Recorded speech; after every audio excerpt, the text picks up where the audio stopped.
મોટો ધડાકો.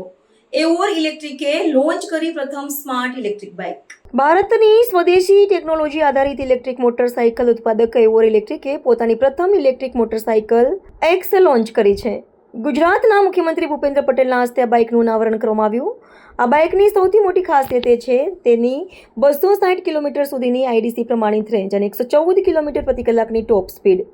સાથે જ ઉદ્યોગમાં પ્રથમ વખત integrated motor plus swing arm power train, 1500 onboard fast charger અને એઆઈ આધારિત સ્માર્ટ રાઇડિંગ ટેકનોલોજી આપવામાં આવી છે. માત્ર 2 કલાકમાં 20% થી 80% ચાર્જ થતી આ બાઇક સામાન્ય ઘરેલું 5A અથવા 15A સોકેટથી પણ સરળતાથી ચાર્જ થઈ શકે છે.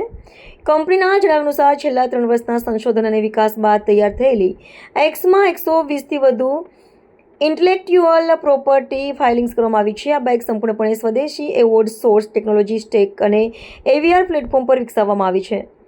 એવોર ઇલેક્ટ્રિકમાં સ્થાપક પ્રિયંક રાખોલિયાએ જણાવ્યું કે એક્સ માત્ર એક નવી બાઇક નથી, પરંતુ ભારતની સ્વદેશી ઇલેક્ટ્રિક મોબિલિટીની ક્ષમતાનું પ્રતીક છે. કંપનીનું લક્ષ્ય વિશ્વસ્તરીય સુરક્ષિત અને સ્માર્ટ ઇલેક્ટ્રિક મોબિલિટી દરેક ભારતીય સુધી પહોંચાડવાનું છે. એક્સ બાઇકને 5 વર્ષ અથવા 60,000 કિલોમીટરની બેટરી વોરંટી આપવામાં આવી છે. ઉપરાંત તેને ભારતીય માર્ગો પર 1 લાખ કિલોમીટરથી વધુ રોડ ટેસ્ટિંગ અને 2500 કલાકથી વધુ ડાયનો ટેસ્ટિંગ બાદ બજારમાં ઉતરવામાં આવી છે.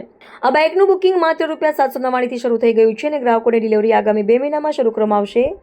ભારતીય EV માર્કેટમાં એવોર ઇલેક્ટ્રિકની આ એન્ટ્રીને ટેકનોલોજી, પરફોર્મન્સ અને સ્માર્ટ ફીચર્સના કારણે એક મહત્વપૂર્ણ માઇલસ્ટોન માનવામાં આવી રહી છે. EVની વાત આવે તો ત્યારે હંમેશા લોકોને 2 પ્રશ્નો હોય છે કે આ કેટલું ચાલશે અને વ્હીકલ હું કઈ જગ્યાએ કઈ રીતે હું ચાર્જ કરીશ. તો જ્યારે મેં આ બાઇક ડિઝાઇન કર્યું તો એ વસ્તુને ધ્યાનમાં રાખીને કર્યું છે કે જેથી અમે મેક્સિમમ રેન્જ આપી શકીએ. તો અમે 260 કિલોમીટરની અમે રેન્જ આપી રહ્યા છીએ અને આ વ્હીકલને તમે કોઈ પણ જગ્યાએ ચાર્જ કરી શકો છો. 15 એમ્પિયર નોર્મલ જે પ્લગ હોય, જે આપણે ઘરમાં દરેક જગ્યાએ આપણને અવેલેબલ હોય, તે જગ્યાએ તમે આ વ્હીકલને ફાસ્ટ ચાર્જ કરી શકો છો. એની માટે તમારે ફાસ્ટ ઇન્ફ્રાસ્ટ્રક્ચરની જરૂર નથી. અને EV વ્હીકલમાં બ્લાસ્ટ થવાના કેસીસ પણ બહુ બનતા હોય છે, તો એમાં સેફટી માટે તમે એમાં શું લીધું છે?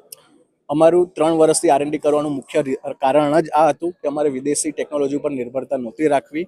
જે પણ અમે ડિઝાઇન કર્યું છે એ વસ્તુને સેફટી ડિઝાઇન કર્યું છે, જે અત્યારે ફાસ્ટેસ્ટ ઇન ઇન્ડિયા છે.